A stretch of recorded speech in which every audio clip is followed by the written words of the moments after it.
Right now, today, something is happening inside the European economy that the financial press is either too slow or too afraid to say out loud. Germany just posted the kind of industrial collapse number that does not appear in normal economic cycles. This is the kind of number that appears in history books, 11% in a single month. Not a quarter, not a year, 1 month. And the moment that figure hit trading desks this morning, something shifted in the global financial conversation that will not shift back. Currency analysts are not asking whether Germany is in trouble anymore. They are asking whether the structure built around Germany can survive what is coming next. Because Germany was never just an economy. Germany was the argument, the living proof that Europe worked, the reason the euro deserved to exist. And right now, that argument is fracturing in real time. And every person on earth who holds savings, earns a wage, or carries a pension is about to feel what happens when the engine of an entire continent stalls without warning. To understand why this single data point is capable of triggering consequences that reach into every corner of the global financial system, you first need to understand what Germany actually represented for the past several decades. This was not simply a large economy performing well. This was the cornerstone of an entire continental experiment. When Greece buckled under sovereign debt in 2010, Germany wrote the checks. When Italy teetered on the edge of a financing crisis, Germany's economic credibility kept the European Central Bank's backstop mechanisms politically viable. When the 2008 global financial crisis tore through banking systems across the world, Germany's industrial output and export strength gave the Eurozone a foundation that prevented a complete institutional collapse. For generations, Germany operated as the load-bearing structure underneath the entire European project. Its factories ran, its engineers exported. Its current account surplus filled the gap left by weaker economies across the South and the periphery. The political class across Europe understood this arrangement implicitly, even when they resented it publicly. Germany's strength was the silent guarantee behind every euro held in every wallet across 20 nations. That strength was built on a specific economic architecture that functioned brilliantly for decades, but carried within it a vulnerability that nobody in Berlin wanted to examine too honestly. German industrial competitiveness was not purely a product of engineering excellence or workforce quality or organizational precision, although all of those elements were genuinely present. It was also a product of energy cost. Specifically, the extraordinarily cheap natural gas that flowed directly from Russian fields through continental pipelines into the heart of German manufacturing. Steel production, chemical synthesis, automobile assembly. All of it running on energy priced at levels that competitors in the United States and Asia simply could not match. This was Germany's hidden subsidy, the cost advantage quietly embedded inside every export contract and every market share gain for the better part of 30 years. Then February 2022 arrived, and that advantage was destroyed almost overnight. The Russian invasion of Ukraine triggered a sanctions response from Europe that was morally necessary and strategically catastrophic for German industry simultaneously. The pipelines that had fed Germany's factories for decades became politically unusable. Energy prices across Germany exploded to levels that transformed the competitive mathematics of German manufacturing entirely.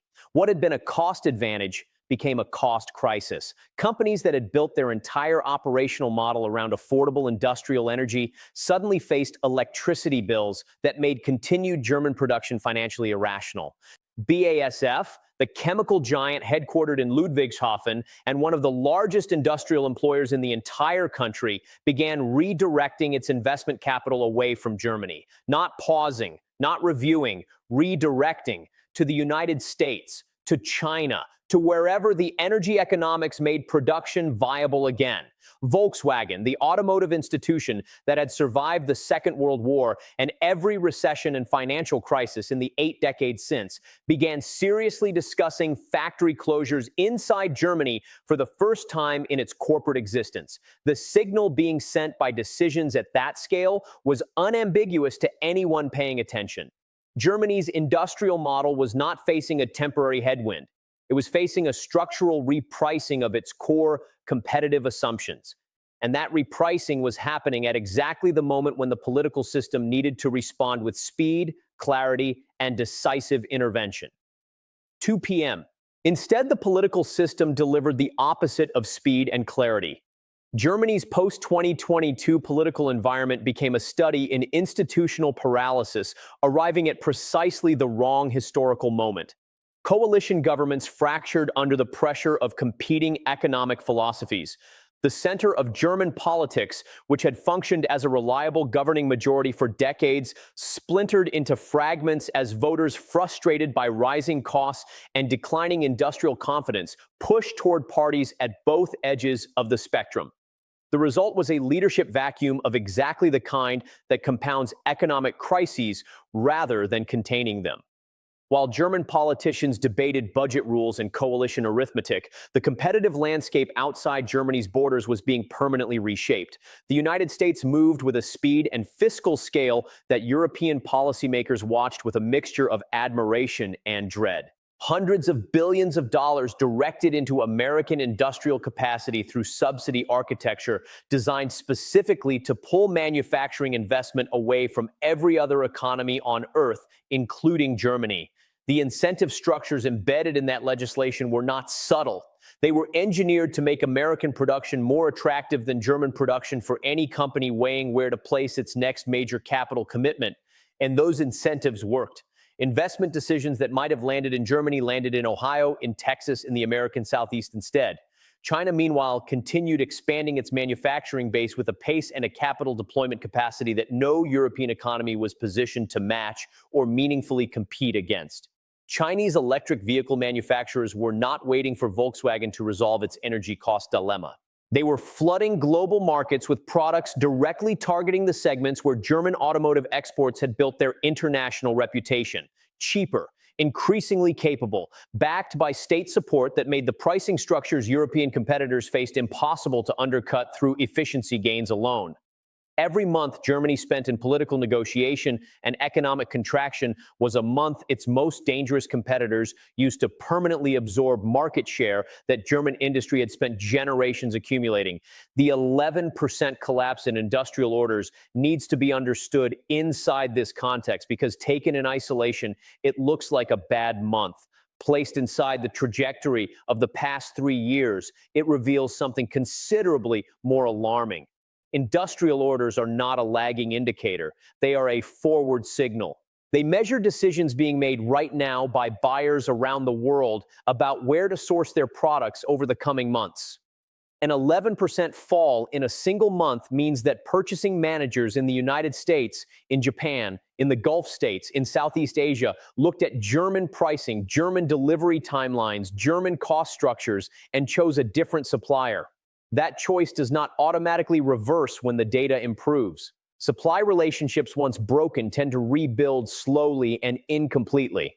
Market share lost to a competitor who has already invested in capacity to serve that demand does not return, simply because the original supplier reduces its prices. The structural damage embedded in a number like this runs considerably deeper than the headline figure suggests, and the headline figure is already historically severe. Now, place the economic deterioration alongside the political dysfunction, and the picture that emerges for currency markets is one that triggers the kind of reassessment that moves capital at scale and speed. The euro was constructed on a specific promise that the economies sharing it would converge over time, growing more balanced, more mutually reinforcing, more collectively resilient. The architecture of the currency union was designed with that convergence assumption built into its foundations. A single monetary policy administered from Frankfurt would function effectively because the economies it governed would gradually become similar enough that one interest rate setting could serve all of them without creating destructive imbalances. That convergence never fully arrived. The gap between Europe's northern economies and its southern and peripheral members widened rather than narrowed across the euro's first 2 decades. Germany's persistent current account surplus, the same surplus that reflected its industrial export strength, was the mirror image of the deficits accumulated by weaker Eurozone members. The system functioned because Germany's strength was large enough and consistent enough to anchor the credibility of the shared currency, even as the internal imbalances quietly accumulated. Currency traders understood this architecture implicitly. When they held euros, they were in a meaningful sense holding German industrial output expressed in monetary form. The confidence that kept the euro as the world's second most traded currency was confidence in Germany's factories, Germany's engineers, Germany's export machine continuing to perform. An 11% collapse in industrial orders is therefore not processed by currency markets as a German manufacturing statistic. It is processed as a direct challenge to the foundational assumption that made euro-denominated assets worth holding at their current valuations. The question now running through trading floors from London to Singapore is not whether Germany is having a difficult quarter. The question is whether the productive capacity that justified the euro's reserve currency status is undergoing a permanent structural decline. And if that decline is permanent rather than cyclical, then the pricing of every euro-denominated asset in the world needs to be reassessed against a fundamentally different set of assumptions about what European economic output will look like across the next decade. Gold has already responded. Capital flows into dollar-denominated assets have already responded. The institutional repositioning is already underway, even as the mainstream financial commentary continues to describe what is happening as a temporary setback requiring patience and structural reform. But the most dangerous dimension of this crisis is not what is visible on the surface. Buried inside the European banking system and inside the sovereign debt structures of the Eurozone's most indebted members is a set of exposures that have been accumulating quietly for years and that a weakening Germany is now threatening to bring into the open. Deutsche Bank spent years rebuilding its public credibility after a period of scandals, regulatory penalties, and balance sheet questions that damaged its standing across global financial markets. It's stabilized, but its balance sheet carries deep exposure to the same German industrial borrowers whose order books just fell by double digits in a single month. When revenue collapses at that speed across an entire industrial sector, debt serviceability deteriorates simultaneously across hundreds of corporate borrowers. And when that deterioration is concentrated inside the balance sheet of institutions that are already operating without meaningful capital buffers above regulatory minimums, the transition from economic slowdown to banking sector stress can happen with a speed that regulators and markets consistently underestimate until it is already occurring. The sovereign debt layer sitting beneath the banking sector stress adds a dimension to this crisis that European institutions are structurally unequipped to manage. Italy carries a national debt load exceeding 140% of its entire economic output. That figure has been present in financial risk discussions for years without triggering the collapse that analysts periodically predicted because one variable consistently prevented the worst outcomes. German economic strength kept the Eurozone credible enough that Italian borrowing costs remained within manageable boundaries. The European Central Bank's ability to deploy its backstop mechanisms without triggering a political revolt inside Germany depended entirely on German taxpayers and German politicians believing that the broader European project was worth defending. That belief was always conditional. It was conditional on Germany itself remaining prosperous enough that the cost of European solidarity felt manageable relative to the benefits of Eurozone membership. A Germany watching its own factories close, its own workers face unemployment, and its own industrial order book collapse by 11% in a single month is a Germany whose political tolerance for subsidizing Southern European debt is moving towards zero with considerable speed. The political arithmetic inside Berlin is already shifting. Parties that built their platforms on opposition to European bailout mechanisms and German financial transfers to weaker Eurozone members are gaining ground precisely because the economic conditions that made moderate Germans willing to absorb those costs are deteriorating. When German voters are being told simultaneously that their industrial base is contracting, that their energy costs remain among the highest in the developed world, and that their tax revenues will be required to backstop Italian or French sovereign debt through European solidarity mechanisms, the political coalition that has historically supported European financial integration begins to fracture in ways that institutional frameworks cannot easily contain. This is the cascade sequence that sits inside the 11% figure, and that financial markets are beginning to price even as official communications from Brussels and Frankfurt maintain the language of manageable challenges and structural adjustment pathways. The language of institutions is always the last thing to reflect the reality that markets have already begun to discount. Consider what the numbers translate into at the level of actual human consequence inside Germany itself. The industrial sector directly employs approximately 8 million people across the country. Supply chains, logistics networks, component manufacturers, and service businesses dependent on industrial activity extend that employment footprint considerably further. When order books contract at the speed this data reveals, the adjustment does not happen through gradual attrition. It happens through accelerating decisions at the corporate level, where the financial logic of maintaining German production capacity against competitors operating at structurally lower cost becomes impossible to sustain through efficiency improvements alone. Factory consolidations, production line closures, investment redirected to lower cost jurisdictions. Each of these decisions compounds the fiscal pressure on a German government that funds one of the most comprehensive social welfare systems in the developed world through tax revenues generated by exactly the productive industrial workforce that is now under threat. A contracting industrial base means contracting tax revenue. Contracting tax revenue means a German government with diminishing capacity to fund domestic social commitments while simultaneously serving as the financial guarantor of European stability. And a Germany that can no longer credibly serve both functions at once faces a political choice between its own population and its European obligations that no German government has ever been forced to make this explicitly or this urgently. The global investor community is not waiting for that choice to be made before repositioning.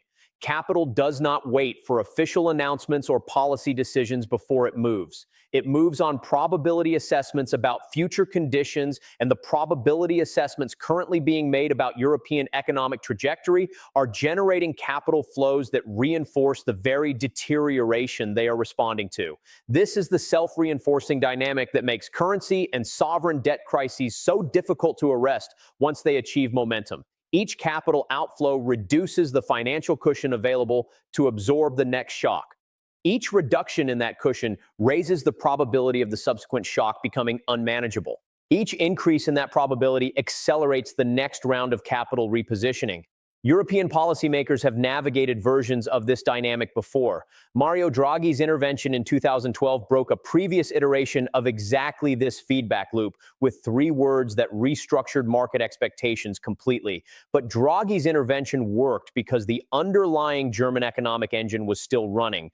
The credibility of whatever it takes rested on the implicit understanding that Germany's productive capacity provided the real economic foundation beneath the monetary commitment. That foundation is what is now in question, and no amount of central bank communication can substitute for the industrial output, the export revenue, and the tax-generating capacity of 8 million employed workers producing goods the world wants to buy. What comes next will be determined by whether Berlin can move fast enough and boldly enough to interrupt the deterioration before it crosses the threshold where market dynamics take the situation beyond policy control. The reform agenda required is not complicated to describe. Energy cost reduction through accelerated infrastructure investment and diversification, industrial policy that matches the subsidy scale being deployed by Washington and Beijing, political coalition building that prioritizes economic recovery over ideological positioning on fiscal rules designed for an economic environment that no longer exists. None of these steps are unknown to German policymakers. All of them have been discussed, debated, and partially attempted across the past 2 years. The problem is not the absence of diagnosis. The problem is the absence of the political conditions necessary to implement treatment at the required scale and speed while competitors continue capturing the market share that German industry cannot afford to surrender permanently.